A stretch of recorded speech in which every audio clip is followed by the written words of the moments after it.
김진의 도지코쇼에 오신 여러분 반갑습니다. 김진입니다. 저는 오늘도 저희 도지코쇼 오픈 스튜디오 앞에 나왔습니다. 오늘은 여자 태권도에서 이변의 금메달이 나왔습니다.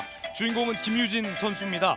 세계 랭킹 20위권에 머물렀던 랭커인데 세계 랭킹 1위, 2위를 모두 꺾고 깜짝 금메달을 따낸 겁니다. 그렇기 때문에 김유진의 금메달이 오늘 아침 더욱더 특별한 이유일 것 같습니다. 이로써 대한민국은 금메달 13개를 획득하면서 역대 최고 성적과 타이 동률의 기록을 기록했습니다. 하지만 금메달이 더 나올 종목이 남아있기 때문에 이번 올림픽 예상을 깨고 대한민국이 역대 최고 성적을 거둘 것 아니냐라는 기대도 나오고 있습니다. 잠시 후에 그 소식 전해드리겠습니다. 저는 비가 오나 눈이 오나 매일 아침 이곳에서 여러분을 기다리겠습니다. 김지혜 놀직구쇼 지금 라이브로 시작합니다. 잠깐만요.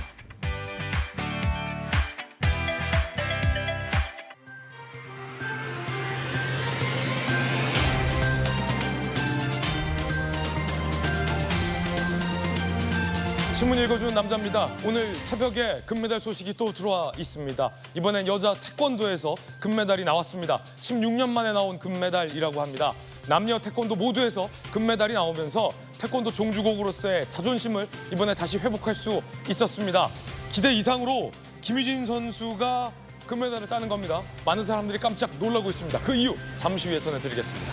오늘 조간신문 4가지 키워드 준비되어 있습니다. 함께 보시죠. 먼저 첫 번째 키워드부터 보겠습니다. 첫 번째 키워드는 뭘까요? 바로 이겁니다. 도전. 조선일보가 오늘 3면에 쓰고 있는 기사입니다. 도전. 어떤 도전일까요?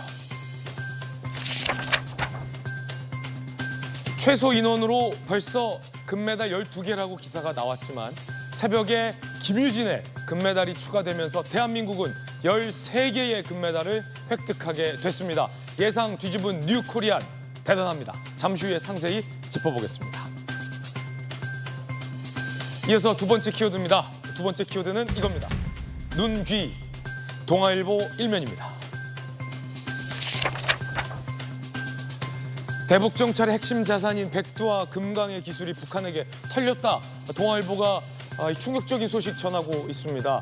특히나 백두와 금강은 우리 정찰의 눈과 귀에 해당하는 주요 정찰 자산인데 북한이 방산업체를 해킹해서 자료를 빼내갔다는 겁니다.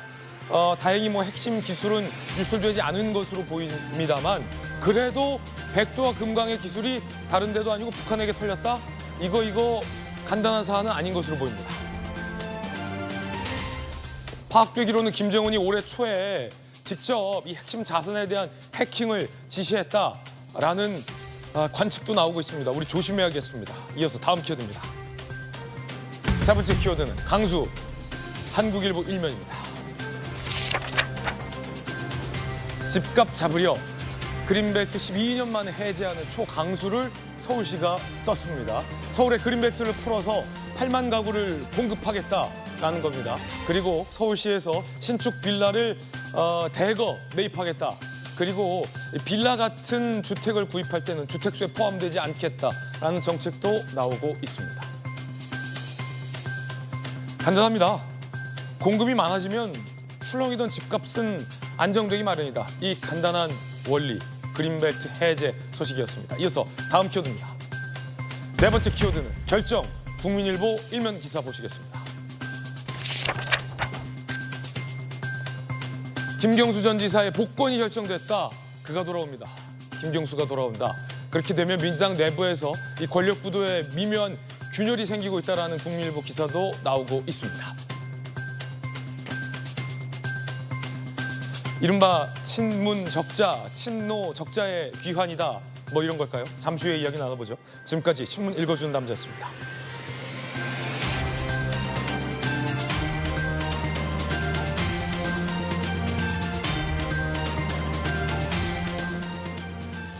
오늘 아침 함께하신 분들 소개해드리겠습니다. 보수의 젊은 피 김용태 의원, 그리고 방송기자 출신의 최동호 평론가 나오셨습니다. 민주당 법률위의 부위원장을 맡고 있는 조기현 변호사님, 그리고 진보의 젊은 피 전윤기 의원 나왔습니다. 어서 오세요. 오늘도 저희 스튜디오에 보수 진보 젊은 피 두 분 모셨는데 파리에서 우리 대한민국의 젊은 피들이 일을 내고 있습니다. 새벽 사이에 아주 기쁜 소식이 들어와 있습니다. 이번엔 여자 태권도에서 금메달이 나온 겁니다. 어제 저희 돌직구쇼 시작할 때 남자 태권도 박태준 선수의 금메달 소식 누구보다 제일 빨리 전해드렸는데 오늘은 여자 금메달 소식을 전해드릴 수 있어서 얼마나 기분 좋을지 모르겠습니다. 첫 번째 이야기 바로 금빛 소식부터 시작하겠습니다. 금맥이 터졌다. 랭킹 24위의 반란이어서 더 깜짝 주의를 놀라게 하고 있습니다. 태권도에서 이로써 대한민국의 13번째 금메달이 나왔다는 기쁜 소식을 제일 빨리 전해드립니다. 요거 오늘 아침 조간 신문들에도 반영 안 된 소식이에요. 왜냐면 이미 저 프린터 돌았거든요. 윤정기 다 돌고 난 다음에 나온 거라 아마 오늘 신문을 받아보시는 분들은 12번째 금메달 소식만 볼 수 있었을 텐데 돌직구는 다릅니다. 13번째 금메달을 획득했다는 소식 전해드립니다. 여자 태권도의 김유진이 57kg급 결승에서 세계 랭킹 2위를 꺾고 13번째 금메달을 땄다는 아주 기쁜 소식. 태권도 유단자인 공인 검은띠 3단 김진 앵커가 전해드립니다. 아마 이 앵커 중에서 공인 3단, 검은띠 3단 아마 저밖에 없지 않을까라는 생각도 드는데 특히나 이 김유진 선수의 긴 다리로 내려찍기 기술, 상대의 얼굴을 가격하는 기술로서 세계 랭킹 1위와 2위를 모두 다 제치고서 금메달을 땄습니다. 최동호 평론가님, 대단해요. 사실 김유진 선수가 세계 랭킹 24위라 금메달 기량은 출중한 선수지만 금메달까지 가능할까라는 생각도 있었는데 예상을 깨고 세계 랭커들을 다 잡았어요. 예, 그렇습니다. 김유진 선수는 메달은 가능하다. 그러나 금메달까지는 힘들지 않겠냐. 이게 일반적인 예상이었었거든요. 그랬군요.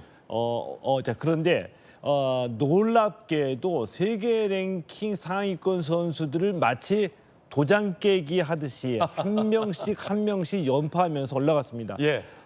안세영 선수도 배드민턴에서 16강전, 8강전 다 역전이었기 때문에 역전의 명수라는 별명을 얻었었거든요. 제가 봤을 때 이번 올림픽 최고의 역전의 명수가 바로 김유진 선수입니다. 간단하게 말씀드리겠습니다. 올림픽 출전 티켓 확보부터가 쉽지가 않았습니다. 네. 세계 랭킹 5위 선수들에게 우선 출전권을 줬기 때문에 나머지 3명은 선발전 없이 먼저 올림픽 출전권을 얻었거든요. 네. 그런데 김유진 선수는 세계 랭킹 24위입니다. 그래서 힘들게 국내 국가대표 선발전, 그리고 대륙별 국가대표 선발전을 거쳐가지고 올림픽 갔고요. 예. 16강전에서 세계 랭킹 5위 선수 만났습니다. 이겼습니다. 8강전에서 세계 랭킹 4위 선수 만났습니다. 이겼습니다. 준결승전에서 세계 랭킹 1위 선수 만났는데 또 이겼습니다. 네.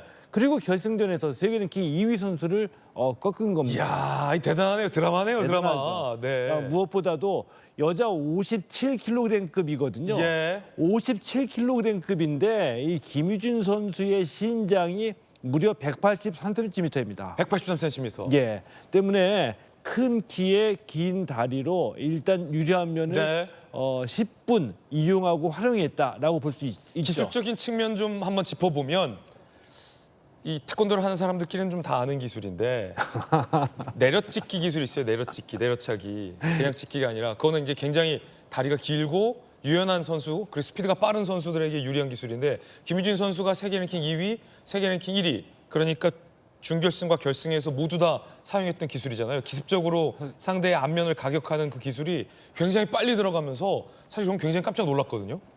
그래서 우리는 김진 앵커 3단을 보유한 유단자이고요. 이 태권도에 뭐 일가견이 있고요. 이 태권도를 한 사람들끼리 아는 얘기를 좀 하고 있습니다. 예, 감사합니다. 일단 이 신장이 좋으면, 키가 높으면은 이 발기술 중에서 상대의 머리와 얼굴을 가격하는 큰 포인트를 얻을 수 있는 이 상체 공격의 위주이고요. 거기다가 머리를 가격하는, 이 얼굴을 가격하는 기술이 많이 나오게 되죠. 그래서 그 기술 그대로 김유진 선수 큰 신장을 이용해서 상대의 큰 포인트를 얻을 수 있는 상대의 머리와 얼굴 공격이 사실 주요했고요. 네네. 전략대로 머리와 얼굴을 공격해서 포인트를 많이 가지고 왔습니다. 특히나 이 준결승에서 세계 랭킹 1위 선수를 상대로 얼굴을 가격하는 김유진의 발차기가 적중했는데 세계 랭킹 1위 헬멧이 벗겨질 정도였어요.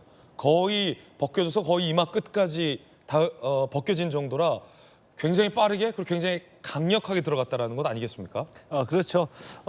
헤드기어를 이 선수 보호를 위해서 쓰고 있죠. 네. 이 벗겨지지 않도록 선수들이 경기 들어가기 전에 불편하지 않지만 벗겨지지 않게 꽉 조이거든요. 이 정도 조인 헤드기어가 머리에서 벗겨졌다는 얘기는 발차기의 강도가 그렇게 강했다는 거고요. 사실 우리가 경기 볼 때 이 태권도 선수들의 이 발차기에 서로 막 주고받기 때문에 아무것도 아닌 것처럼 보이는데 실제로 태권도 국가대표 선수가 그 불특정한 사람과 거리에서 만나가지고 이 싸움이 붙었거든요. 이때 법원에서 국가대표 태권도 선수의 발차기는 살인 무기다라고 인정을 했습니다. 그리고 실제로 그 정도의 위력이 있습니다. 자, 그래서 우리 첫 번째 금메달 따냈던 박태준 선수의 이 발차기에 맞은 이 상대 선수가 굉장히 고통을 호소하기도 했었죠. 네. 실제로 굉장히 위력적입니다. 위력적인 발차기, 그만큼 빠르고 그만큼 강력한, 속도가 빠르다는 것은 그만큼 이 무게 중심과 힘이 실린다는 의미이기 때문에 발차기의 강도는 더 위력적일 수밖에 없습니다. 김유진 선수가 세계 랭킹 24위입니다, 여러분. 그런데 5위를 꺾고요, 4위를 꺾고요, 1위를 꺾고요, 세계 랭킹 2위를 꺾고 금메달을 차지한 겁니다. 함께 보시죠. 야, 어떻게 이럴 수가 있나요? 정말 대단합니다. 16강에서 튀르키예 선수를 만났어요. 하티제 일구인, 세계 랭킹 5위 선수를 꺾고 올라갔습니다.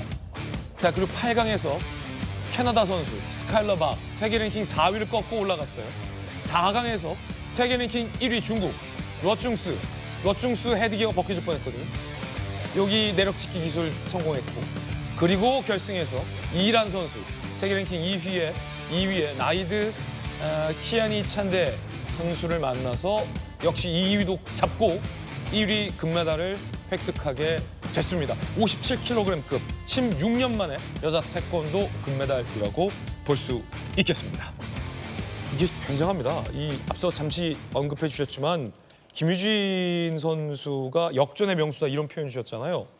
24위밖에 안 되는 랭킹에 김유진 선수가 아니 어떻게 1위, 2위, 4위, 5위를 다 꺾고 올라갈 수 있었을까요? 그 비결이 뭘까요? 김유진 선수의 그 자신감이랑 이번에 확실하게 자신의 장점을 가장 크게 활용했다라고 볼 수가 있습니다. 자신의 장점은 첫 번째로 앞서 말씀드린 대로 이 큰 키에서 나오는 이 긴 다리이고요. 이 점을 가장 잘 활용하기 위해서는 역시 이 포인트가 큰 머리와 얼굴 공격이 주요했고 작전대로 잘 들어맞았다고 봅니다. 네. 그리고 이 상대적으로 랭킹 24위이기 때문에 이 김유진 선수는 상대 선수들의 어떤 그 견제에서 바깥에 물러나 있었다라고 볼 수가 있겠죠. 랭킹 5위권 선수들끼리 치열하게 상대 정보를 분석하고 대비를 했을 텐데 김유진 선수로서는 이런 견제에 밖에 있었기 때문에 정상에 오르는 데 도움이 됐다라고 보고요. 네. 이제부터는 올림픽 금메달리스트이기 때문에 다음 대회에서부터 또 다음 국제대회에서부터는 김유진 선수에게도 집중적인 견제가 들어오겠죠. 네. 남자 금메달을 딴 박태준 선수는 뒤돌려차기 기술이 주무기라면 김유진 선수는 큰 키와 긴 다리를 이용한 내려치기 기술이 주무기다라고 표현할 수 있었는데요. 박태준, 김유진 모두 다 이 작전을 세우고 왔겠죠. 그 전략과 작전이 세계 랭킹 1위, 2위, 3위, 4위, 5위 모두에게 다 주요하게 먹히면서 이 대한민국의 태권도 종주국으로서의 자존심을 다시 가져올 수 있었습니다. 김유진 선수의 이야기 직접 들어보시죠. 너무 행복한 날이고 또 너무 행복하고 또 한국 태권도 역사 그리고 한국의 역사를 쓰게 돼서 너무 감격스럽고 정말 너무 행복하다는 말밖에 안 나옵니다. 그동안의 혹독한 훈련의 결과라고 보고 어제 태준이가 너무 잘해줘서 또 좋은 말도 많이 해주고 해가지고 제가 그 힘을 탄력을 받아서 또 잘한 것 같아요. 진짜 정말 운동 관두고 싶을 정도로 너무 하루하루 너무 내일이 안 왔으면 좋겠다. 진짜 잠자기도 아깝다는 그런 시간들을 보냈거든요. 그 정도로 많이 혹독하게 했어요. 거의 1000번에서 2만 번은 찾는 것 같은데. 아닙니다. 제 노력의 결과라고 생각합니다. 김유진 선수는 당당했고요. 정말 행복해 보였습니다. 보고 있는 우리 국민들도 아마 많이 행복해할 것 같고 검티 3단이 저도 굉장히 행복합니다. 아니 전용기 의원님 네. 하루에 몇 번을 찼다는 거야. 발차기 연습을 하고 혹독해서 내일이 안 왔으면 좋겠다라고 싶을 정도로 정말 혹독한 훈련의 결과다라고 해요. 그러니까 우리가 보이지 않는 그 뒷면에서 이 길을 쓰고 이 올림픽에 진출하기 위한 노력 그리고 메달을 따기 위한 혹독한 노력이 있었다라는 거죠. 김유진 선수가 밝힌 것처럼 하루에 2만 번 이상을 발차기를 했다라는 네. 것 아닙니까?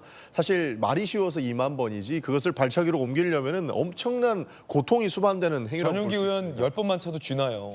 안 저는- 차던 사람이 차면. 그렇습니다. 그 정도로 엄청난 고통을 수반하는 행위가 되는데 그럼요. 사실 그 내일이 안 왔으면 좋겠다라는 말이 우리 가슴을 울리게 되는 것 같습니다. 실제로 오늘 훈련하는 것들이 너무나 힘들고 밥 먹는 시간, 잠자는 시간 빼고는 모든 것을 자신의 그리고 국가를 위해서 헌신했다는 생각이 들면 국민들이 함께 행복을 느낄 수 있을 정도다라는 말씀을 좀 드리고 싶습니다. 네. 모든 국가대표 선수들이 사실 뼈와 살을 깎는 고통을 견디고 있는데 우리 국민들께서 흐뭇하게 지켜보시지만 이분들에게 남은 기간 동안 더 큰 힘을 줄 수 있게끔 함께 지켜봤으면 좋겠다는 말씀도 드리고 싶습니다. 네.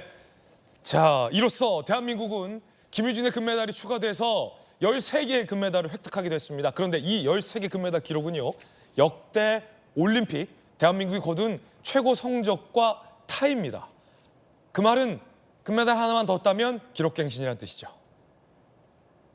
이렇게 됩니다. 48년 만에 최소 인원 22개 종목 144명, 1976년 몬트리올 50명 이후 최소라는 거예요. 그런데 역대 최다 금메달과 현재 기록이 같습니다. 2008년 베이징, 2012년 런던과 같은 기록. 그런데 아직 금메달 나올 때가 더 있다는 겁니다. 태권도가 있고요. 근대 오종이 있고요. 역도가 있고요. 높이뛰기가 있습니다. 여기서 금메달 하나만 나와도 최고 기록을 갈아치우게 됩니다. 대단합니다. 아직 금메달 더 나올 때 있죠? 평가님? 예, 그렇습니다. 태권도 우리 선수들 4체급에 출전했거든요. 현재 2번째 금메달이 나왔고요. 오늘은 남자 80kg급의 서건우 선수가 출전하고 네. 내일은 여자 67kg급에서 이다빈 선수가 금메달에 도전합니다. 이다빈 선수, 서건우 선수는 뭐 올림픽 개막 전서부터 금메달을 기대했던 선수입니다. 금메달 기대 줍니까? 예, 그렇습니다. 그리고 근대 5종에서도 금메달에 도전합니다. 우리에게는 뭐 익숙치 않은 종목이긴 하지만 남자 개인전에서 전용기 선수 도쿄올림픽에서 동메달 따가지고 왔고요. 현재 세계 랭킹 2위입니다. 그리고 예선전 격인 펜싱 랭킹 라운드에서도 4위를 통과하면서 기대감을 높여주고 있고요. 네. 그리고 여자는 서승민 선수가 현재 세계 랭킹 1위입니다. 그리고 올해 세계 선수권 대회에서도 우승을 차지했고요. 여자부 개인전에서는 이 성승민 선수에게 금메달을 걸고 있습니다. 그리고 우리가 잘 알고 있는 육상 남자 높이뛰기의 우상혁 선수가 있죠. 자, 우상혁 선수 예선을 공동 3위로 통과했습니다.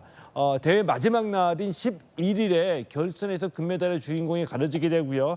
역도 최중량급에서는 박혜정 선수가 제2의 장미란으로 일찌감치 국내에서 관심을 모았는데 마지막 날에도 역도 최중량급에서 박혜정 선수가 금메달에 도전합니다. 이렇게 되면 이 대한민국의 최고 기록이 갱신될 수 있는 그 순간과 그 발판은 이미 마련됐다는 거예요. 흥미로운 게 역대 최소 인원에 가까울 정도로 이번에 굉장히 올림픽에 적게 갔고 체육회에서는 이번에 좀 기대를 좀 덜 하는 게 나을 것 같다 뭐 이런 분위기도 있었는데 반전이에요? 이렇게 잘할 줄 몰랐어요. 잘할 줄 몰랐다고 판단할 수도 있고요. 네. 원래 그 기준 금메달 5개라는 목표를 너무 하향해서 잡은 것이 아니냐라고 생각해 볼 수도 있겠죠. 우리 143명 많이 알려진 대로 이 1976년 몬트리올 이후로 역대 최소 규모의 선수단이 이번에 파리에 갔는데요. 대한체육회에서는 올림픽 개막하기 전에 엘리트 스포츠의 위기라는 말을 굉장히 강조하면서 또 엘리트 스포츠의 위기론을 전파하면서 이번 파리올림픽이 역대 최악의 부진을 보일 것이라는 말까지도 했었거든요. 대한체육회 전망과 달리 우리 선수들 역대 최저라는 전망을 비웃듯이 역대 최고 성적에 근접하고 있습니다. 네. 이 대한체육회가 제시했던 금메달 5개라는 목표, 이 목표 설정이 과연 얼마나 합리적이고 신뢰성 갈 수 있게 잡혀진 것이냐 한번 검토해 볼 필요가 있겠고요. 자, 그리고 난 다음에 이 선수단 규모에 관해서도 좀 우리가 좀 살펴볼 대목이 있습니다. 자, 이전에 250명 이상, 많게는 300명 이상의 선수단을 꾸려가지고 올림픽에 갔을 때에도 사실 그중에 절반, 한 40%는 이 선수들이 아니라 임원이었었거든요. 그렇군요. 예, 근데 이번에도 임원의 숫자는 거의 줄어들지가 않아서 임원들의 출장이 또 문제가 되고 있기도 하고요. 이런 점들은 이미 그 한 차례 국정감사에서 대한체육회 예산을 아주 감사할 때 지적이 되기도 했던 부분인데 이 파리올림픽과 관련돼서도 한번 자세하게 한번 들여다볼 필요는 있다라고 봅니다. 그렇군요. 자, 여자 태권도의 금메달 김유진 선수, 그리고 어제 저희가 발빠르게 전해드렸던 남자 태권도 금메달리스트 박태준 선수의 금메달. 이로써 남녀 태권도 모두 금메달을 땄어요. 박태준 선수의 소감 한번 다시 들어보시죠. 진짜 꿈만 같다라는 표현이 적합한 것 같아요. 네, 진짜 꿈만 같습니다. 그때 순간순간 기분에 맞춰서 그냥 저도 모르게 나왔던 것 같아요. 덤블링은 근데 계획되어 있었습니다. 연습하다가 저희 선생님이랑 올림픽에서 1등하면 약속을 했는데 네, 그때부터 계획을 하고 있었습니다. 링크는 계획된 건 아니었는데 너무 신이 난 나머지 저도 모르게 나왔던 거. 원래 자주 듣던 노래긴 했는데 우연히 가사를 시합 준비하면서 보고 딱 제 마음을 울려가지고 계속 그런 식으로 동기부여를 하고 싶어서 계속 그 노래를 들으면서 입장했어요. 박태준 선수가 확실히 신세대 선수답게 좋아하는 노래도 아주 요즘 유행하는 노래를 듣고 있다라는 얘기도 하고요. 박태준 선수의 휴대전화 화면도 포착이 됐는데 화제가 되고 있다고 합니다. 휴대전화 바탕화면이 어땠길래 함께 보시죠. 내 운을 확 끌어올리는 행운의 말버릇. 난 된다. 난 될 수밖에 없다. 난 반드시 해낸다. 이 또한 지나가리라. 라는 굉장히 긍정적인 문구가 써져 있는 게 핸드폰 바탕화면으로 돼 있는 게 포착이 됐습니다. 그러니까 잘 되는 선수들은 뭔가 이게 자기 암시와 자기 주문을 한다는 거예요. 이까지 질로 뭐 죽게 하겠어. 뭐 이런 것들.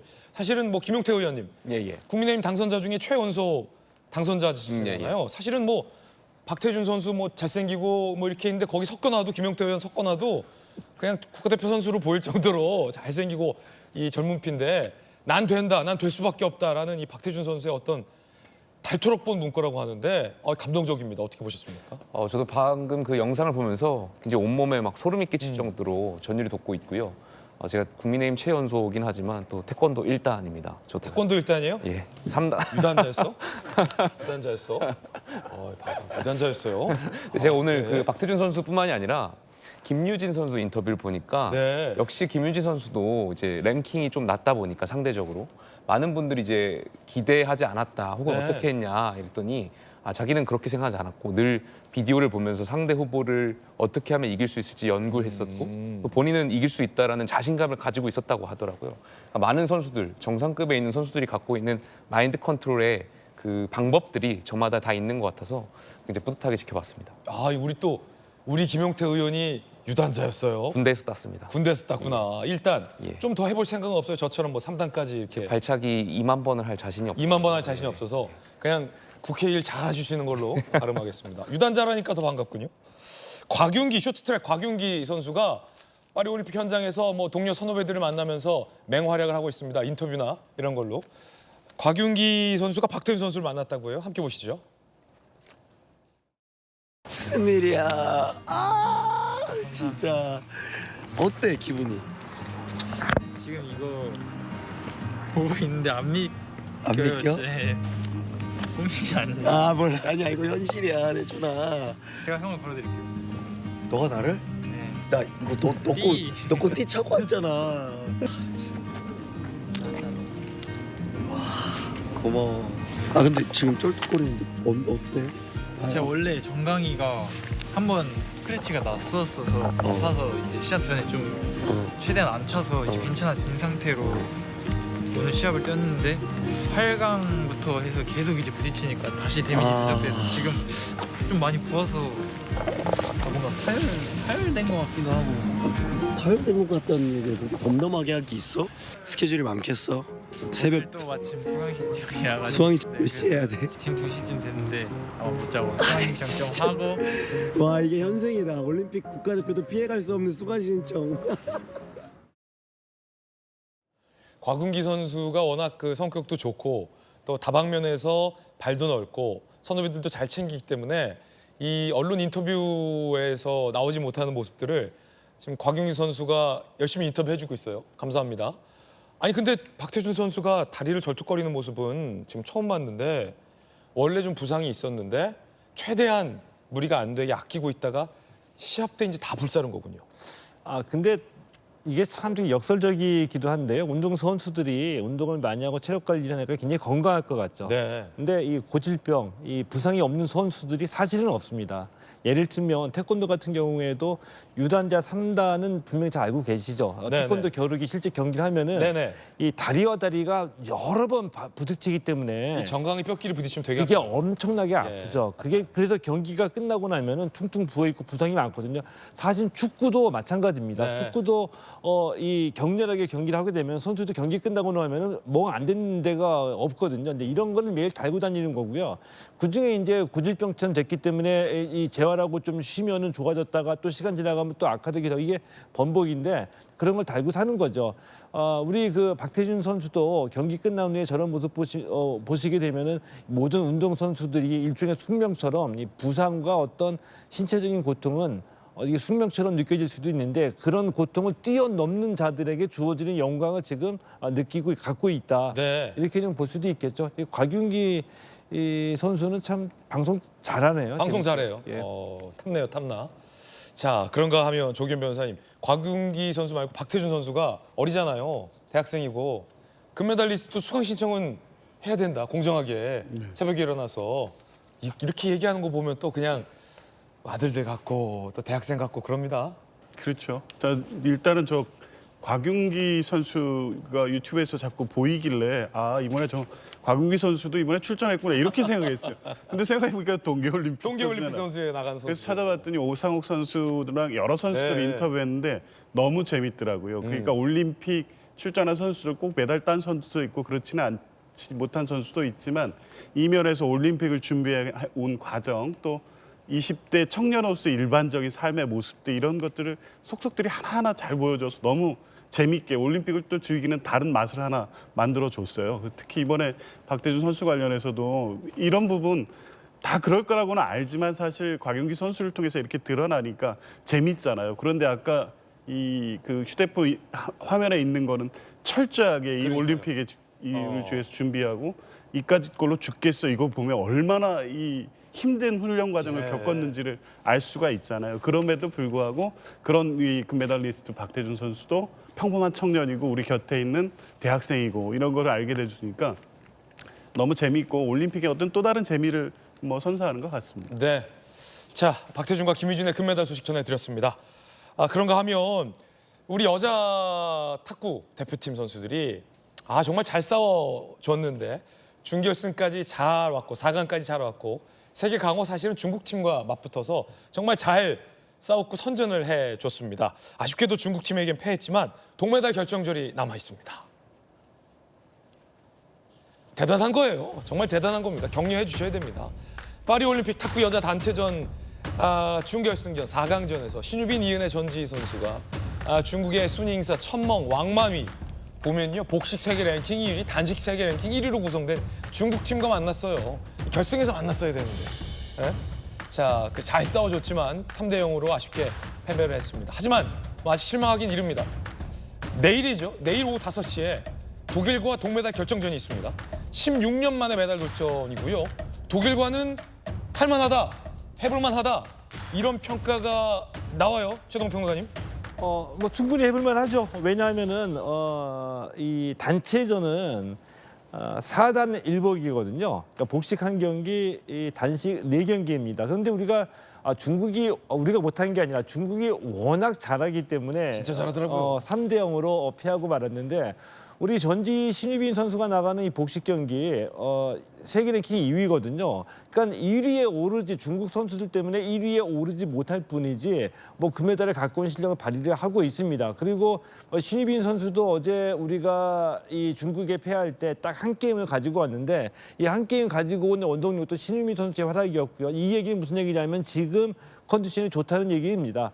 때문에 뭐 독일이 유럽에선 탁구의 강국이긴 하지만 우리가 훨씬 더 경쟁력이 있다라고 볼 수가 있겠고요. 만약에 여자 단체전에서 우리가 이 동메달을 가지고 온다면은 네. 여자 단체전은 2008년 베이징 올림픽에서 처음으로 정식 종목으로 채택이 됐거든요. 네. 그리고 그때 우리가 메달을 가지고 왔었습니다. 때문에 16년 만에 16년 만에. 여자 탁구 단체전에서 메달을 다시 한번 목에 걸게 네. 되는 겁니다. 이번 올림픽에 뭐 15년, 16년 만에 메달들이 너무 많습니다. 여자 탁구 대표팀 선수들의 이야기 직접 들어보시죠. 상대가 너무 강하고요. 일단 저보다 실력 너무 많이 앞서 있다고 느꼈었어요. 결과는 너무 아쉽지만 동메달 결정전 또 남아있기 때문에 지치지 않고 다시 준비 잘해서 이기는 경기를 다시 해야 된다 생각합니다. 지는 거 오늘 빨리 잊어버리고 잘 쉬고 내일 모레 3상회전 최선을 다하겠습니다. 우리 내용만 더 집중하게 더 착실하게 하면 결과가 좋은 거로 믿어요. 마지막 경기만큼 그냥 한 포인트에 집중을 해서 꼭 메달 딸 수 있게 경기를 마무리해야 된다 생각합니다. 진짜 서로 믿고 끝까지 화이팅을 하고 최선을 다하겠습니다. 개인전에서 동메달 아쉽게 메달을 못했는데 이번에는 좀 결과가 다를까요? 일단 벌써 세 번째 동메달 결정전인데 그냥 제가 열심히 노력했던 것을 믿고 마지막까지 즐기고 싶습니다. 언니들 그리고 감독님, 코치님들 다 한 마음 돼서 메달을 꼭 딸 수 있게 모든 걸 쏟아부어야 된다 생각합니다. 자, 이번 여자 탁구 굉장히 잘해주고 있습니다. 그 중심에 분명 신유빈 선수가 있고요. 신유빈 선수는 남녀 혼합 복식에서 이미 동메달을 획득해서 동메달 리스트입니다.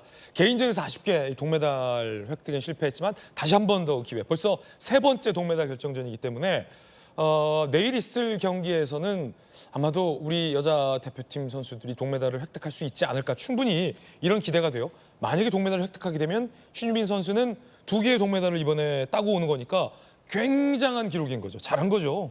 그렇죠. 이 신유미 선수가 우리가 그 영화의 첫 키스만 100번째라는 영화가 있었던 걸로 네. 기억하는데 이번 대회에서 신유미 선수 동메달 결정전만 3번째입니다.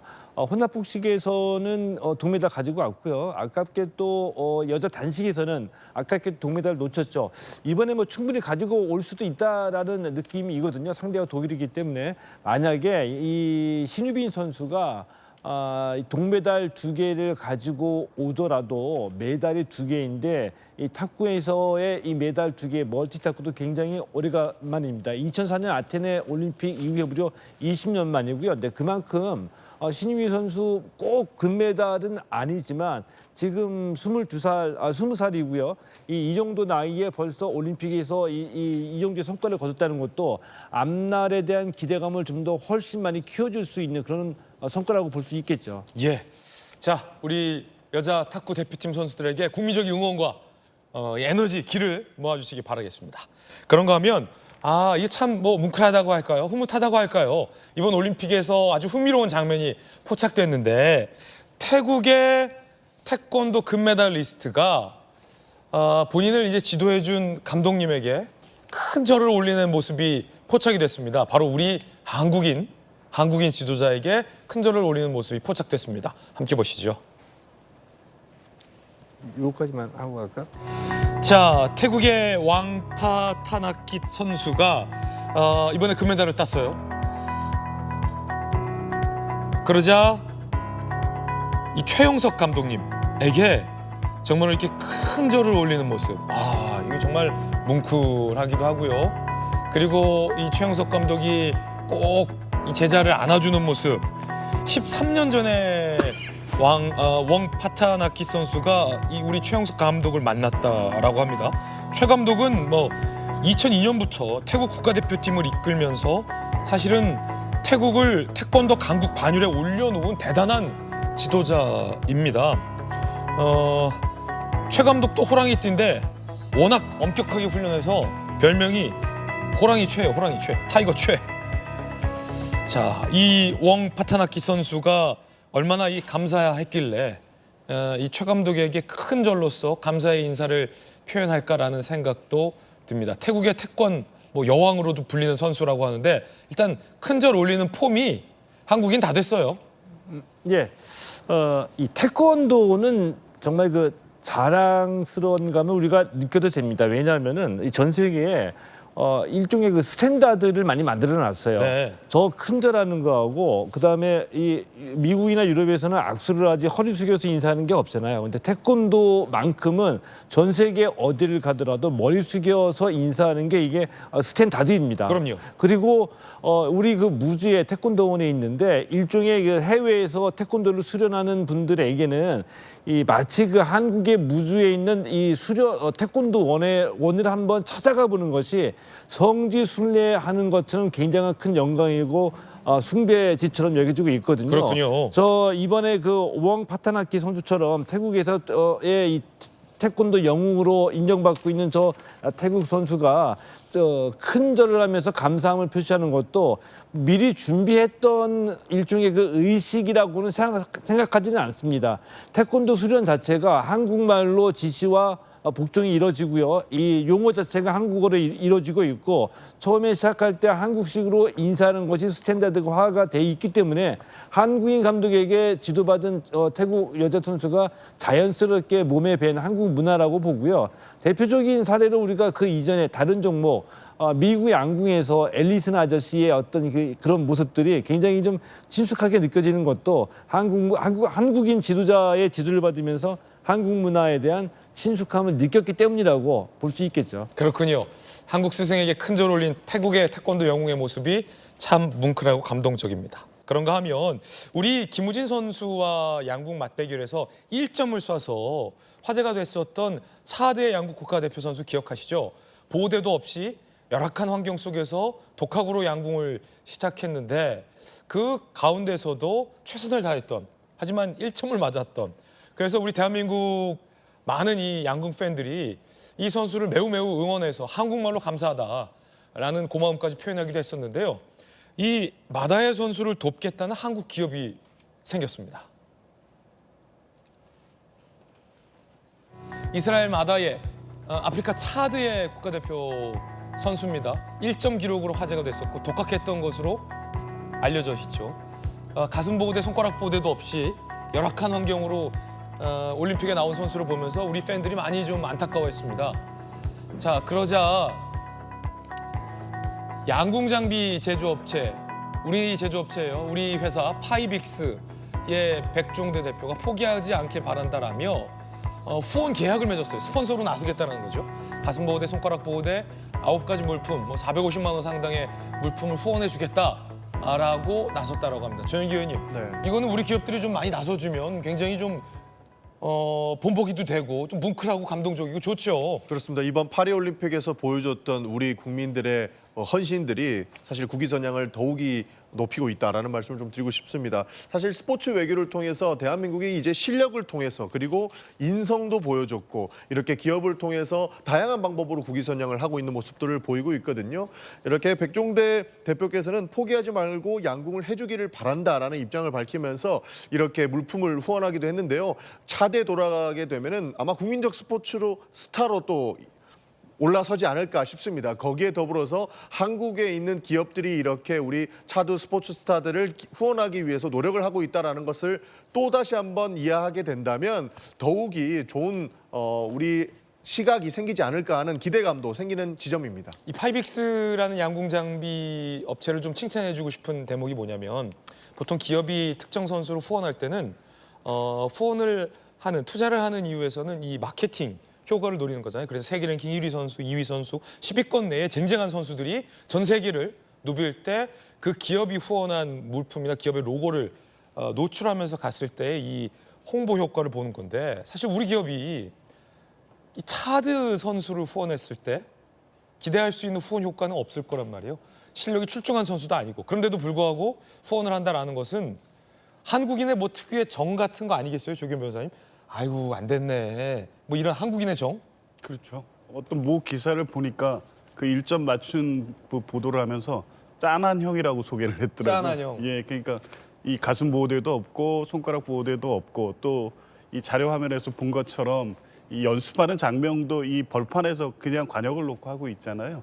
이제 이런 것들을 보면서 뭐 자연스럽게 이 쿠원의 어떤 의사가 생겼던 것 같은데, 그러니까 올림픽을 통해서 어떤 한 국가의 모습을 보여주는 것은 당연히 뭐 메달을 통해서 스포츠 경쟁력을 보여주는 것도 있지만 이 선수들의 어떤 일상, 태도, 모습 또 이 그 협회 임원들의 어떤 가서의 어떤 스포츠 외교 활동 여러 가지 측면들이 있거든요. 그런 측면에서 보면 우리 선수들이나 또 후원 기업들 각종 뭐 이 참가한 협회 일부 협회에서는 좀 문제도 있었지만 전체적으로 우리나라의 위상을 높이는데 많은 기여를 한 것으로 네. 보여집니다. 특히 이번에 양궁 관련해서 이 후원 같은 경우에는 이 기업으로서는 돌아오는 효과가 없다는 걸 알면서도 이 선수를 후원하는 것 자체에 이 보람과 기쁨을 느끼는 한국인의 어떤 특유의 정서, 한국의 정이죠. 예, 이런 부분이 있어 흐뭇해 보입니다. 네.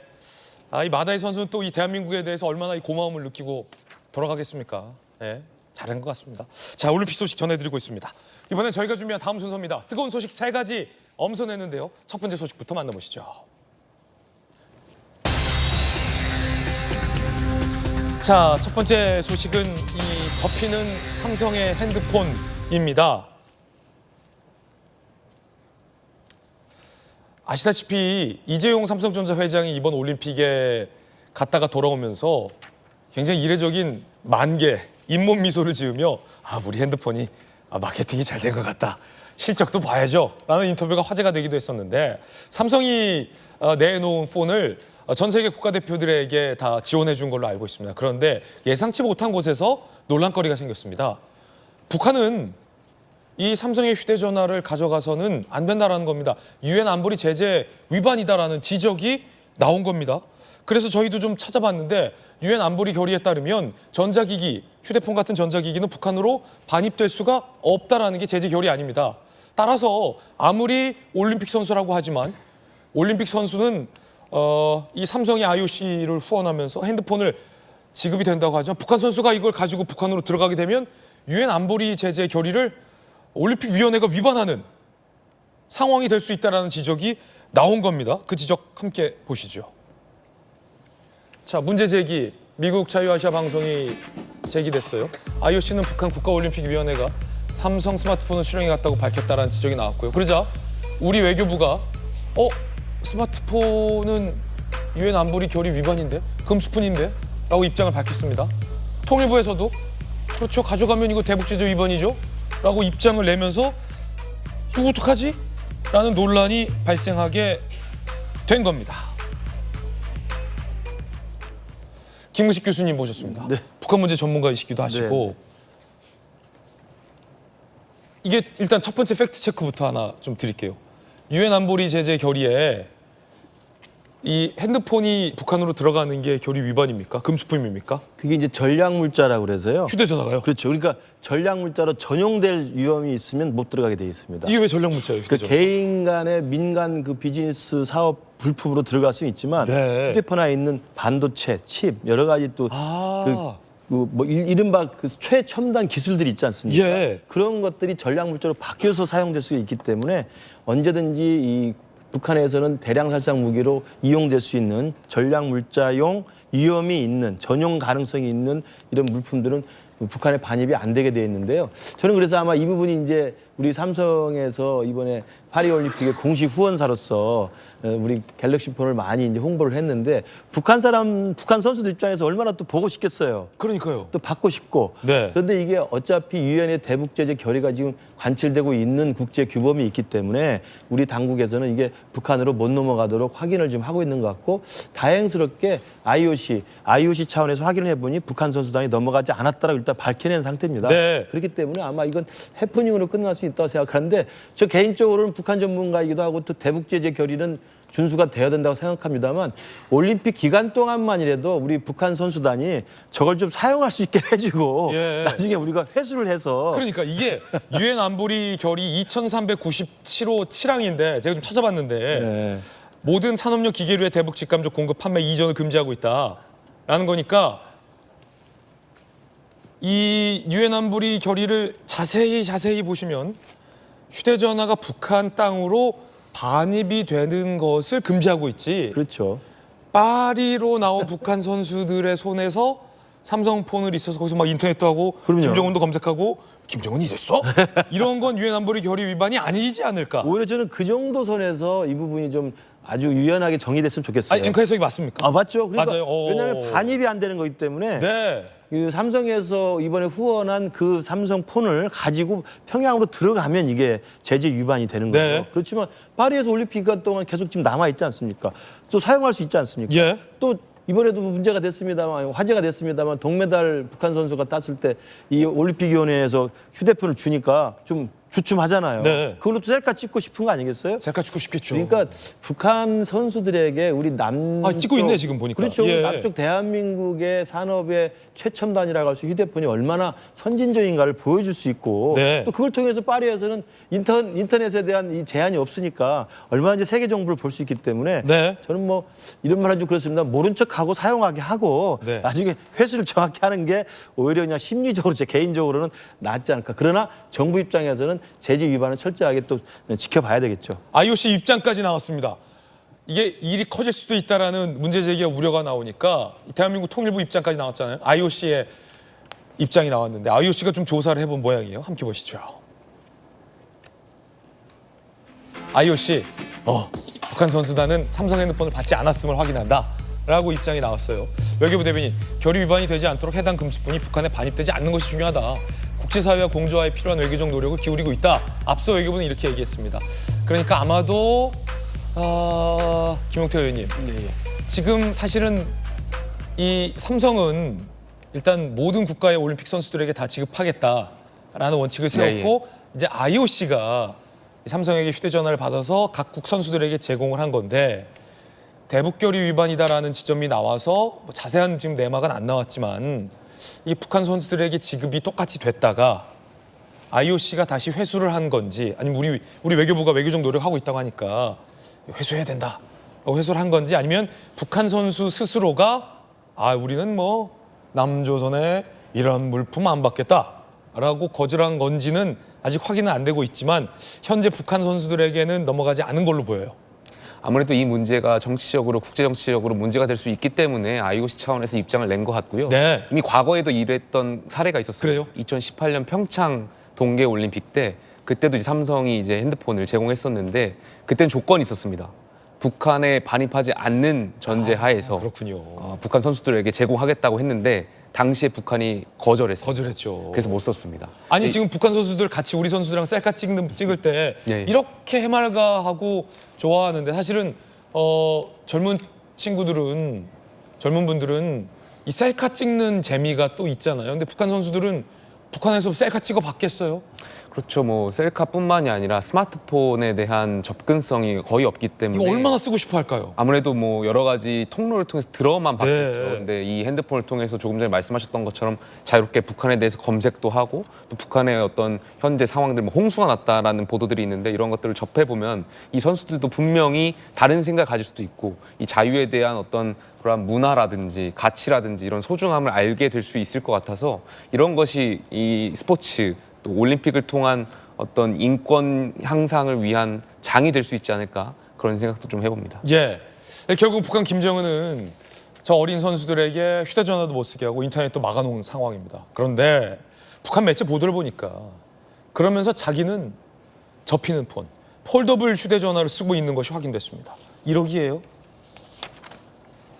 자, 김정은 책상에 놓여 있는 저 휴대전화 좀 자세히 확대를 해봤더니 접히는 핸드폰을 쓰고 있어요. 얼리 어댑터예요. 김정은. 지금 올림픽 북한 선수들 삼성이 제공해준 휴대전화도 못 쓰게 하고 북한 내에서도 휴대전화 인터넷 다 못 쓰게 막아두고 자기는 휴대전화를 스마트폰을 쓰는데 접히는 폰까지 쓰고 있어요. 김구식 교수님, 김정은은 얼리 어댑터로 유명해요. 그렇죠.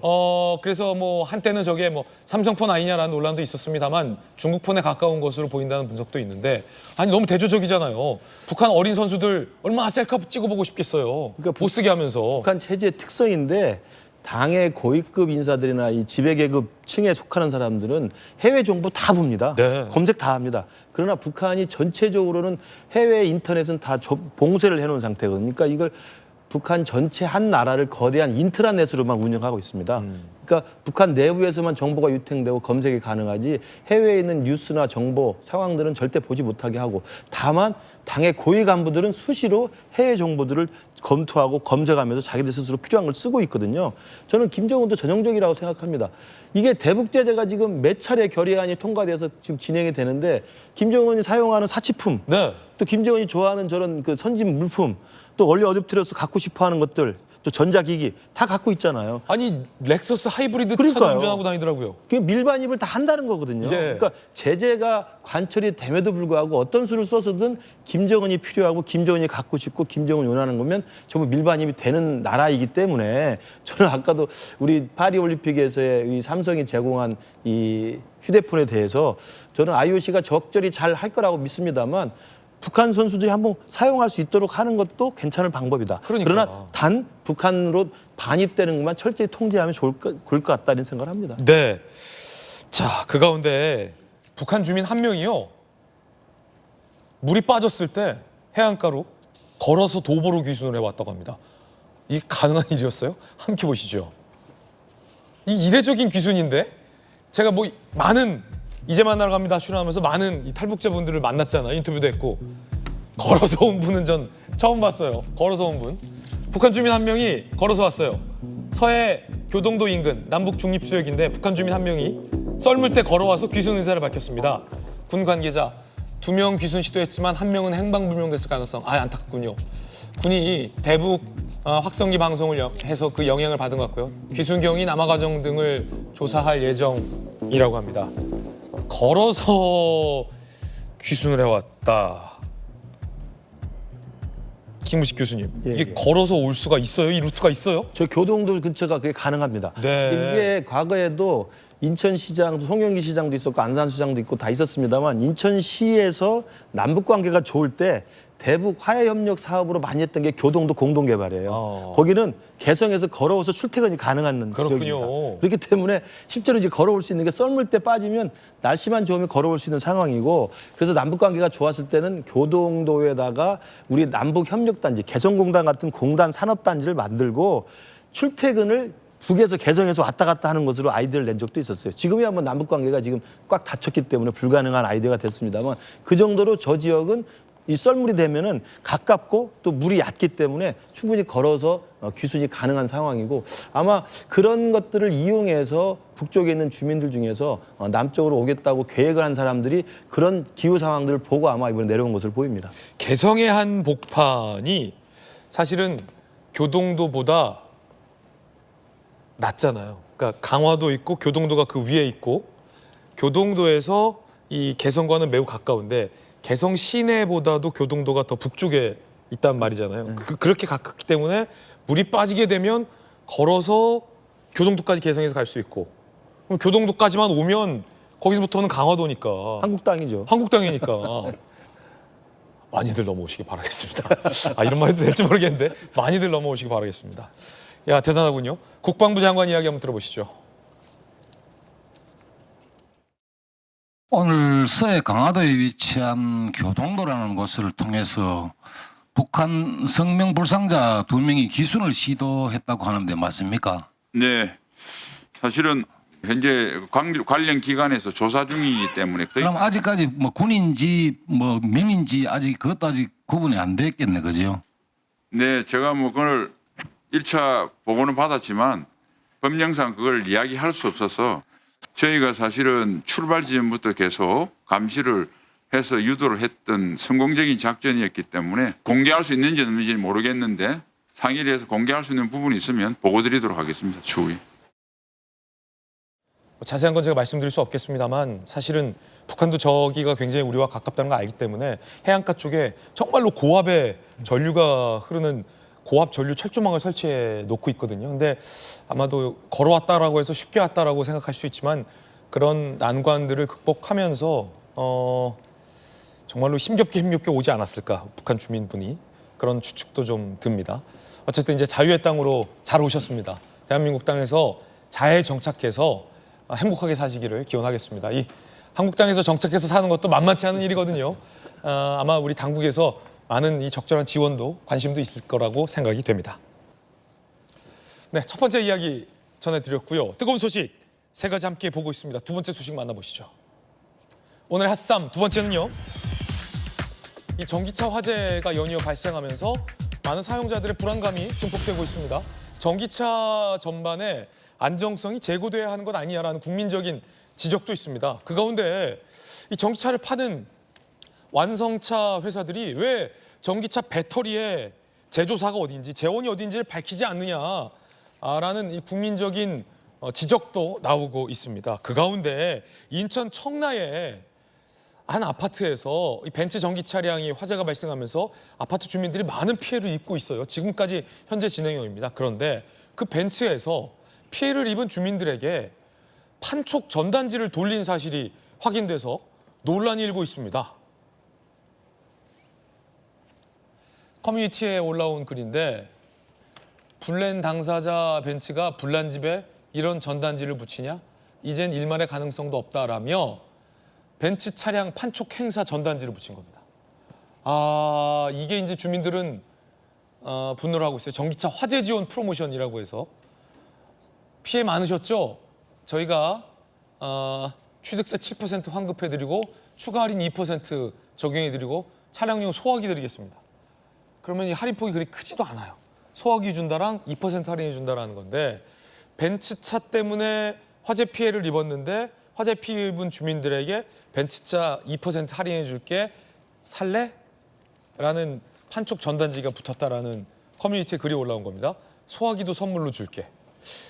이거는 아니지 않나. 주민들 사이에서 이런 공분도 일고 있다라는 커뮤니티에 글이 올라온 겁니다. 전기차 화재 피해 주민들은 어떤 심정일까요? 저희들이 직접 만나서 이야기 들어봤습니다. 저희 그 엘리베이터 1층에 그런 게 다 부착돼 있어요, 지금. 당황스럽더라고요. 그 2%를 더 할인해 주겠다. 기타 뭐 소화기를 주겠다. 근데 지금 배치 때문에 지금 화재가 났잖아요. 근데 그런 거를 지금 상황에 그런 차량 판매 홍보물을 부착하는 게 의도가 맞는 건지 저희 입주민들이 너무 다들 화가 나 있더라고요. 저기 문구에 보면 전손 차량 지원이라는 문구도 들어가 있어서 아마도 저 불난 화재 피해 입은 입주민들을 타깃으로 한 전단지인 것 같은데 이건 아니죠. 전윤기 의원님 어떻게 보십니까? 불난 집에 부채질하는 거죠. 불난 집에 부채질이다. 그렇죠. 해서는 안 되는 행동을 했다라고 볼 수 있을 것 같습니다. 그리고 맨 마지막 문구에 소화기 지원이라는 이야기는 더 오히려 놀리는 수준에 가깝다라는 말씀을 좀 드리고 싶습니다. 소화기 지원은 진짜 소화기가 없어서 불이 났습니까? 그렇습니다. 최근에 일어났던 아리셀 화재 같은 경우에도 봐도 리튬 전지 같은 경우에는 불이 나면 물로 끌 수도 없고 소화기로도 끌 수 없는 그런 지경에까지 흐릅니다. 그래서 지금 공용 아파트에는 어떠한 조치를 취하게 됐냐면 전기차가 화재가 났을 때 부직포 같은 걸로 덮어서 이 불이 더 번지지 않게끔 만드는 데에 급하거든요. 결국에는 그래서 아리셀 사고에서 윤석열 대통령도 와서 리튬 전지 사고와 관련돼서는 소화가 가능한 상황이 아니니 그런 것을 개발해야 된다라고 지시를 할 정도였어요. 그런데 지금 전기차 화재에 대해서 소화기를 지급하고 뭐 약간의 금액을 할인해 준다라는 전단지를 돌리는 것은 이것은 불난 집에 부채질을 하는 격이고 어떻게 보면 고객들을 기만하는 행위까지로 볼 수 있는 겁니다. 그래서 지금 정부에서 열심히 하고 있는 내용 중에 하나가 전기차 문제를 어떻게 해결할 것인가, 이 화재가 났을 때 어떻게 끌 것인가, 그리고 공용 아파트에서 지하 주차장에서 화재가 났을 때 대책은 무엇인가를 지속적으로 발굴하고 있는데 한 업체 측에서 저런 식으로 주장을 해서 소비자를 기만하는 행위는 정말로 눈살을 찌푸려지게 한다라는 말씀을 좀 드리고 싶습니다. 벤츠에서 논란이 커지자 입장이 나왔군요. 영업사원 개인이 벌인 짓이다라는 겁니다. 벤츠 본사와는 무관한 거다. 영업사원 개인의 이른바 이 돌발 행위다라는 해명도 나왔습니다만 굉장히 이게 민감해질 수 있는 이유가요. 화재 원인을 두고 벤츠냐 아니면 그 중국 배터리 제조사냐라는 법적인 공방이 가능할 것이다라는 상황도 나오고 있고요. 이 문제는 보상과 지원과 배상 책임 문제와도 연결되고 있는 상황이라 벤츠도 굉장히 지금 입을 아끼고 있는 상황이에요. 벤츠가 우리 탓이다라고 인정도 안 하고 있는 상황인데 화재 지원 프로모션을 진행한다는 것은 입주민들에게 상당히 큰 공분이 일 수 있는 대목이거든요. 변호사님, 그렇지 않습니까? 그렇습니다. 어떻게 저런 발상을 할 수 있는지, 그리고 이거를 딜러 개인의 문제로 치부하고 관련 없는 것처럼 입장 밝히는 걸로 끝낼 수 있는지 모르겠습니다. 지금 앵커께서 말씀하신 것처럼 이 사고 원인에 관련해, 화재 원인에 관련해서는 지금 수사 중이고 조사 중입니다. 네네. 그래서 실제 차체의 어떤 전자적 문제인지 배터리의 문제인지에 대해서 입증이 되지 않았고 앞으로 얼마나 시간이 걸리고 결과도 어떻게 나올지 모르는 상황에서 벤츠도 적어도 지금 단계에서는 일말의 어떤 책임감도 있어야 되는 상황이거든요. 그런데 저런 방식의 판촉을 했다는 것 자체가 공분을 사기에 충분한 것이고요. 특히 이 배터리를 그 화재 사고 같은 경우에 이번 사고 같은 경우에도 뭐 충전 중 사고도 아니었고 그냥 주차된 상태에서 발생한 화재였단 말이에요.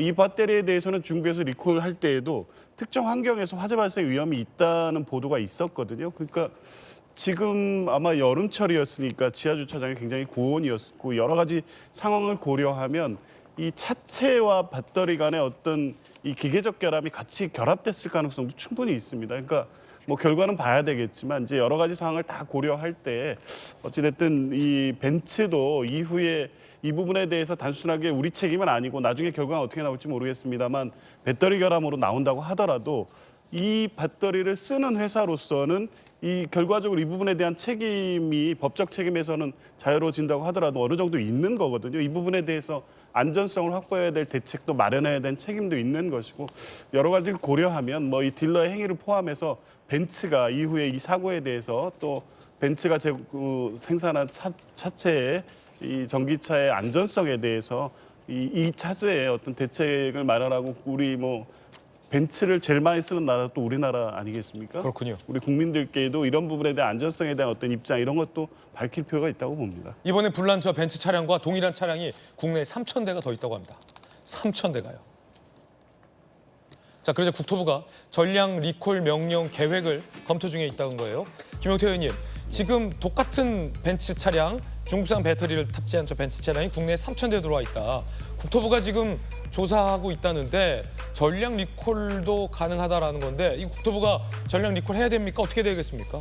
여러 가지 검토를 하고 있을 겁니다. 왜냐하면 2018년 때 비슷한 차량 화재 사건이 있었는데 국토부가 한 8개월 정도 방치하면서 오히려 많은 질타와 비판을 받았던 적이 있었던 거거든요. 많은 국민들이 지금 불안해하시잖아요. 네. 저도 어제 의원회관 들어가면서 친한 분들이 전기차 타지 말라고 이렇게 오히려 걱정해 주신 분들이 계셨거든요. 그렇군요. 그만큼 전기차 포비아가 생길 만큼 저 3,000대가 혹시 모를 또 어느 지역에서 불이 날지도 모른다는 불안감이 있기 때문에 많은 국민들이 지금 불안해하고 있는 상황이고요. 지금 국토부가 빨리 이 사건에 대해서 조기현 변호사님 설명해 주셨던 것처럼 배터리의 잘못인 건지 아니면 벤츠사의 잘못인 건지 명확하게 검증을 해서 리콜 명령을 좀 빨리 내려야 될 필요가 있다고 말씀드리고 싶습니다. 그러다 보니까 국내 소비자들 사이에서 아니 잠깐만요. 우리가 거액의 돈을 주고 차를 사는 소비자인데 우리가 차를 살 때는 자동차를 만드는 제조사의 책임과 제조사의 명성을 보고 사는 건데 왜 제조사에서는 그 전기차에 들어가는 배터리가 어느 나라 제품인지 어느 회사 제품인지에 대한 정보를 밝히지 않는 거죠? 라는 의문이 생기기 시작했습니다.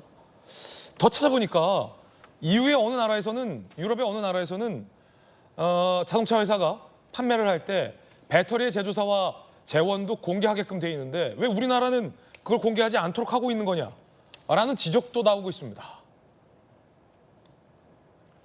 자, 소비자는 알 권리가 있다는 거죠. 배터리 실명제. 정부 관계자, 환경부를 주축으로 관계부처가 대책 수립 중. 전기차 안전 종합대책이 나올 거라고 하는데 전기차에 어떤 배터리 탑재하는지 공식적으로 표기하는 방안을 검토 중이라고 하는데요. 이게 사실은 좀 복잡하다고 해요, 김무식 교수님. 네. 제조사들은 저걸 밝히는 걸 꺼려하고 있다고 그래요. 그렇죠.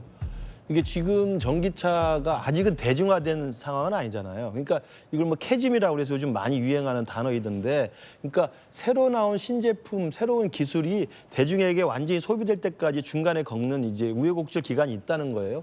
그러면 제가 생각해봤을 때 우리 국산 KTX 3000호를 처음 개발했을 때도 상당 부분 가다가 운행이 중단되는 사고를 많이 겪었습니다.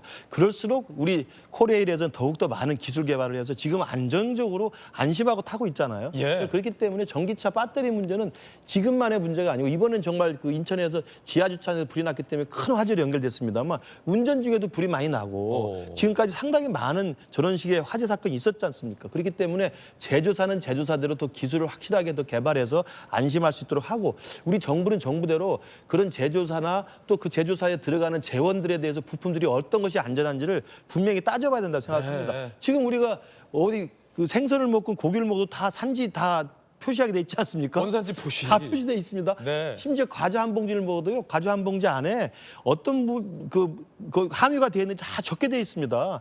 지금 당연히 저 고액의 비싼 전기차를 사면서 배터리가 어디 걸 썼는지는 당연히 그건 전 재원을 밝혀야 한다고 생각합니다. 저는 그런 면에서 본다면 정부가 그 부분이 지금 아직 그 제도적으로 미진한다고 한다면 이번 사건을 계기로 해서 제도적 개선책을 분명히 찾아서 외국 차든 우리 국산 차든 전기차는 지금 대중화되는 추세에 있기 때문에 네. 저런 불안감을 해소할 수 있도록 제도적 장치를 마련해 주길 바라겠습니다. 소비자는 알 권리가 있습니다. 소비자는 알 권리가 있습니다. 자, 뜨거운 소식 함께하고 있습니다. 이번엔 세 번째 소식입니다. 최재형 씨가 선거법 위반으로 검찰에 송치됐다는 소식이 보도됐습니다. 아, 선거법 위반이요? 함께 보시죠. 김건희 여사에게 이 명품 가방을 건넨 그리고 몰카 촬영을 한 최재형 씨.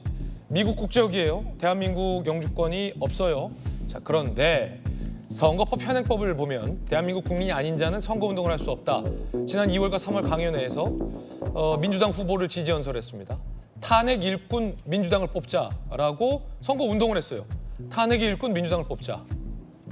그러니까 여기서 드러난 건 두 가지인데 최재형 씨의 정치적 성향, 민주당의 당선 지원 운동을 했던 사람이다라는 것이었고 미국 국적이기 때문에 국회의원 선거운동 할 수 없음에도 불구하고 공공연하게 선거 지원 운동과 유세를 했다라는 측면에서 선거법 위반으로 검찰 송치할 예정이라고 합니다. 자, 조규현 변호사님, 이건 명백히 법률 위반의 측면이 좀 있겠군요. 네, 뭐 일단 대한민국 국민이 아닌 자는 선거운동을 할 수 없도록 공직선거법이 규정해 놨기 때문에 선거운동에 해당하는 행위를 했다고 하면 공직선거법 위반이 맞습니다. 이 문제와 관련해서 최재형 목사가 아마 경찰 조사를 장시간 받았던 걸로 알고 있고요. 어쨌든 선거운동 할 수 없는 자에 해당되는 건 맞는데 이게 올해 2월에 양평에 가서 강연하는 과정에서의 발언이 문제가 된 것 같습니다. 그 양평은 그 서울 양평 고속도로 문제가 있었고 김건희 여사에 관련된 의혹 제기들이 많이 있었기 때문에 그 과정에서 선거와 관련된 언급을 한 것으로 보이는데 이제 이게 선거 운동에 해당되는지에 대해서는 다투고 있는 것으로 보입니다. 아, 그렇군요. 예, 선거 운동이라는 것은 당선되게 하거나 당선되지 못하게 할 목적의 어떤 행위 발언을 하는 건데 그 지역의 어떤 국민의힘 후보를 특정했는지 또 민주당 후보를 특정해서 뭐 당선되게 할 어떤 발언이었는지 이게 아까 이 나와 있는 발언 외에 발언의 전체적 맥락상 이게 선거 운동에 해당되는지 봐야 되고 아마 경찰이나 검찰은 그렇게 봤기 때문에 아마 수사를 하고 기소를 하고 있는 것 같은데 아마 최재형 목사는 이 부분에 대해서 선거 운동에까지 이른 건 아니고 의혹 규명해야 된다는 입장을 표한 것이다. 이렇게 지금 입장을 밝히고 있는 것으로 알려져 있습니다. 네, 뜨거운 소식 세 가지 짚어봤습니다. 이번엔 저희가 준비한 다음 소식입니다. 본격적인 정치권 소식 전해드리겠습니다. 주제 공개하죠. 김경수 전 지사가 이번 광복절 특별 사면에 복권 대상으로 이름이 거론되고 있습니다. 사실상 많은 언론에서 김경수는 이번에 복권된다라는 보도가 오늘 나와서 이 소식 전해드리겠습니다. 김경수 복권 소식부터 만나보시죠. 법무부 사면심사위에 광복절 특별 사면 복권 대상자 명단 중 김경수 전 경남지사, 조윤선 전 정무수석이 들어가 있습니다. 정부 입장에서는 화합 차원에서 이 여야 인사들을 사면과 복권해주겠다라는 것으로 밝힌 것으로 나와 있고요. 13일 국무회의에서 최종 확정되면 피선거권이 회복되고 선거 나올 수 있어요. 당장 다음 지방선거와 다음 대선에 바로 출마가 가능한 상황입니다. 그래서 민주당 내부에서 친명이냐 비명이냐에 따라서 다른 반응이 나오고 있습니다. 민주당 관계자 A. 이미 이재명 대표가 주류가 됐다. 복귀해도 자리 없다. 방 없다. 그러나 비명계 인사. 이재명 1국 체제에서 또 다른 선택지가 생겼다. 비명계가 한데 뭉칠 수 있는 지점이 있다. 노무현 전 대통령의 적장자. 그리고 이 친문과 친노가 뭉칠 수 있는 하나의 구심점이 될 수 있다.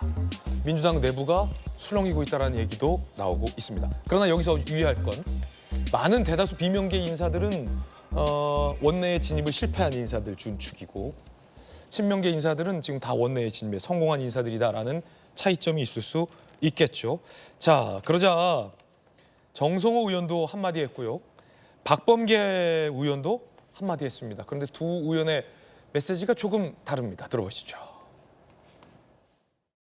쉽지 않겠죠. 왜냐하면 뭐 소위 그 친문의 대선 주자 중에 한 사람이 되는 평가를 받는 분 아니겠습니까? 예. 그러나 여당에서는 그 복권 카드를 그런 야권 예. 분열용으로 시기에 맞춰서 쓸 거라고 보는데 지금은 그 시기가 아니라고 보고 있습니다. 이제는 사면 복권을 할 때도 되지 않았는가 하는 그런 생각이 듭니다. 포용하는 정치, 통합의 정치란 차원에서는 저는 이제는 얘기할 때가 됐다, 해줄 때가 됐다는 생각이 듭니다.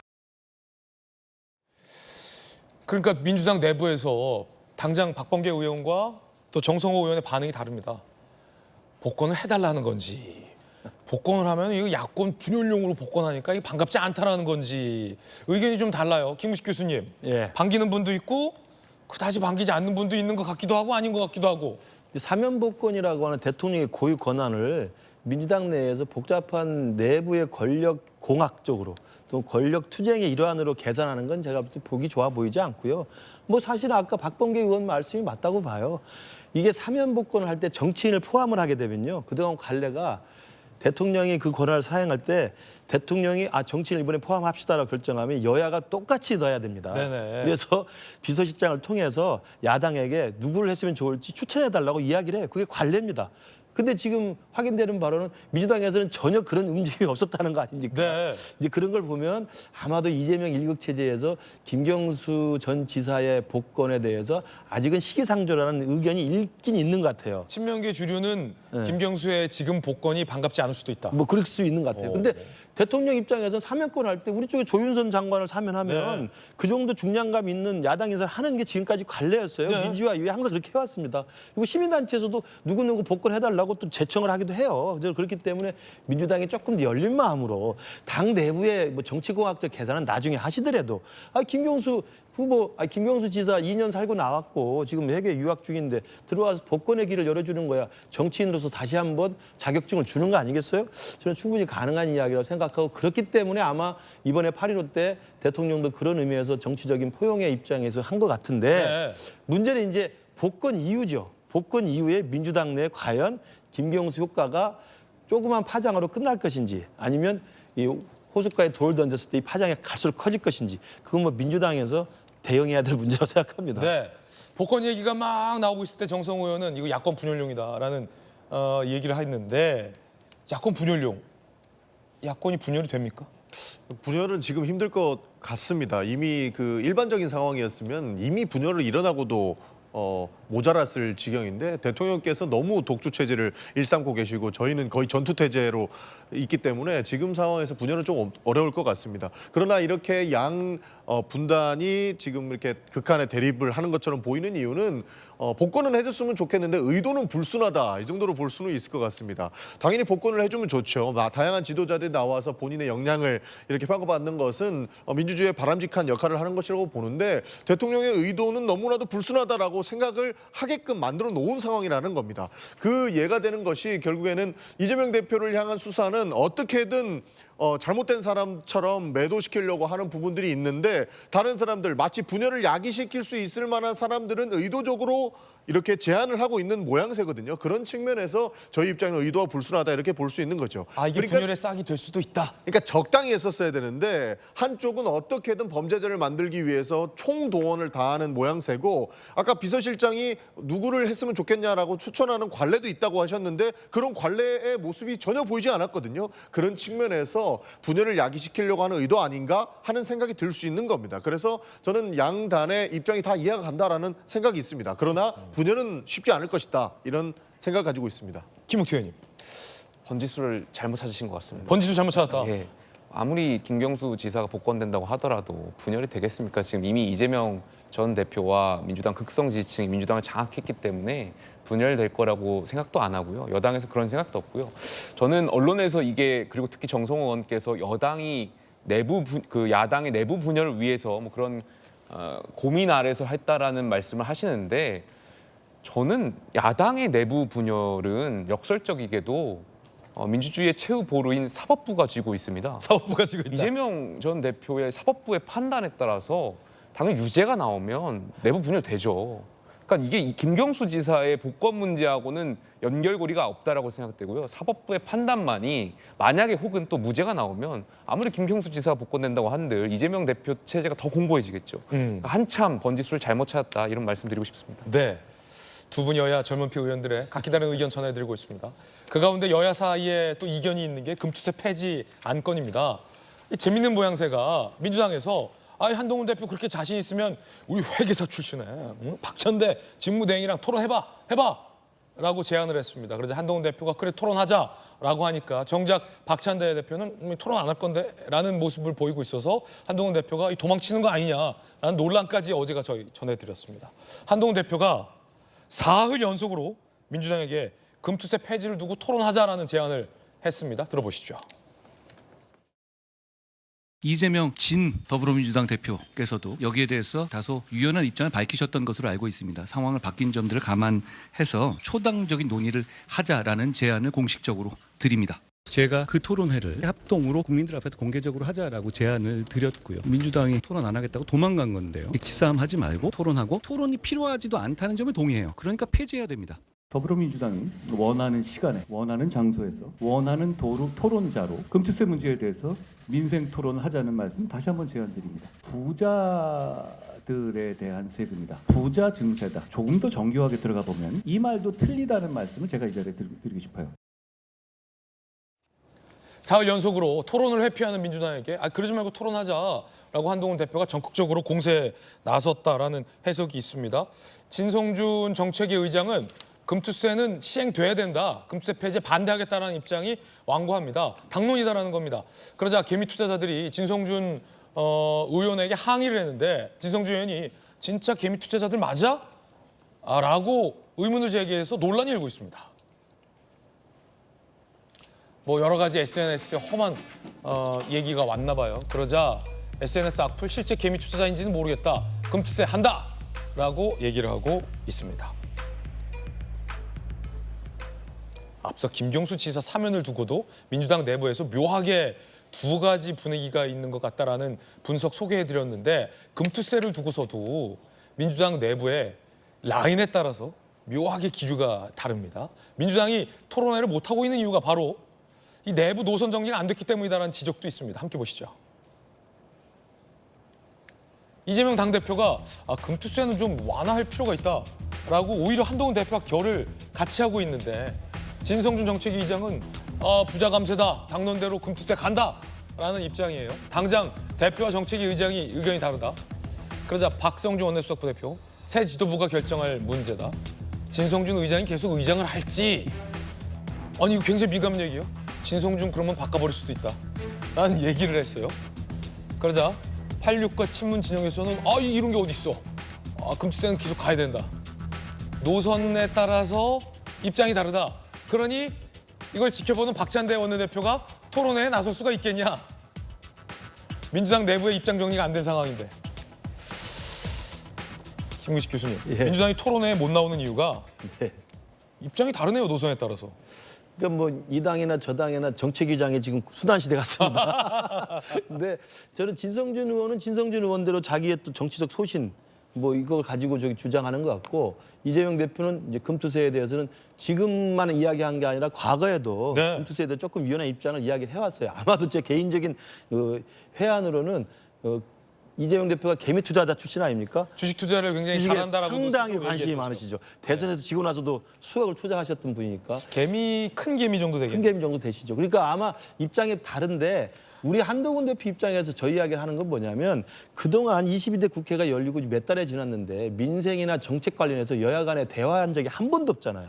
토론한 적이 한 번도 없잖아요. 그냥 탄핵 특검하면 이쪽에서 거부권하고 농성하고 이러니까 국민들에게 이제 우리 여야가 좀 일을 하는 모습을 보이자라는 측면에서 금투세, 종부세 같은 경우는 마침 민주당의 이재명 대표도 좀 유연하게 입장을 갖고 있으니 논의를 해보자는 거예요. 그러니까 토론을 해보자는 이야기는 뭐 폐지하자는 걸 고집하자는 게 아니라 유예든 폐지든 아니면 내용을 수정하는 것이든 논의를 해보자는 건데 지금 그 부분에 대해서 본래 애초에 민주당의 임 의원이 개최를 하려고 했던 이 세미나까지 뒤로 미루면서 지금 발을 빼는 모습이기 때문에 아마 한동훈 대표가 이걸 공격 포인트로 자꾸 계속 물어보는 모양인데 저는 일단 민주당 내에서 의견을 좀 통일했으면 좋겠고 저는 금투세는 어쨌든 여야가 합의로 통과시킨 겁니다. 그렇기 때문에 또 합의로 유예를 한 상태예요. 그렇다면 이 부분에 대해서 지금 현재 경제 상황이 어떻게 할 것이 맞는지 여야가 다시 머리를 맞대고 논의를 시작하자. 저는 그 이상도 이하도 아니다. 한동훈의 요구는 저는 그거라고 생각합니다. 대표는 입장이 명백해 보이는데 이재명 전 대표는 진성준 정책위원장은 왜 이렇게 반대한 겁니까? 진성준 의원의 정치적 철학인 것이죠. 그러니까 뭐 부자 감세를 반대한다라는 기본적인 철학이 있기 때문에 저렇게 주장을 하시는 것이 노선에 따라서 다른 것은 아닙니다. 사실 민주당이 지금 한동훈 대표의 이런 토론 제의에 받아들이지 않는 것은 한동훈 판에 놀아나지 않겠다라는 입장으로 받아주시면 좋을 것 같습니다. 지금 한동훈 대표는 본인의 판으로 다 끌고 오고 싶은 거예요. 그러나 대통령도 계시죠. 반대편에 이재명 대표가 있으니까 본인이 주장하고 나갈 수 있는 하나의 키라고 생각해서 이 투자 내용을 주장하고 있는 것이기 때문에 굳이 우리가 한동훈 대표 결국에는 결정권도 결국에 윤석열 대통령이 갖고 있을 텐데 이 한동훈 대표랑 토론할 필요가 없다라고 느끼는 거거든요. 그런 차원에서 토론을 받아들이지 않는 것이고 민주당 내부에서도 치열한 토론과 설득의 과정이 있어야 될 것입니다. 실제로 대표는 토론을 해야 될 필요가 있다라고 금투세는 유예할 필요가 있다라고 주장하는 것이고 반대 세력이 있기 때문에 민주당에서 뚜렷한 방향을 정하고 저희도 그에 대한 입장을 국회에서 내보낼 것이다. 말씀드리고 싶습니다. 김우태 의원님.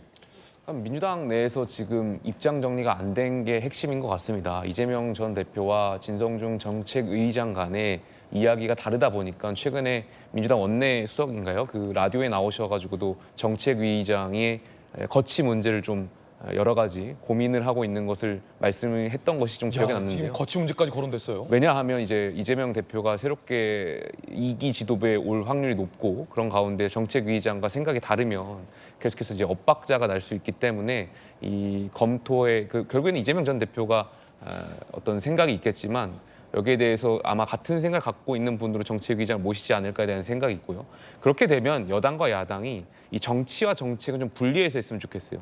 저희가 방송사법이라든지 뭐 진영 간의 대결이 고착화되는 정치적인 정쟁용 법안에 대해서는 치열하게도 싸우다가도 이 금투세, 뭐 간호사법, 반도체법, 이 정책 민생 현안에 직접적으로 연결되는 법안에 대해서는 여야가 충분히 토론하는 것은 굉장히 바람직한 자세라고 생각합니다.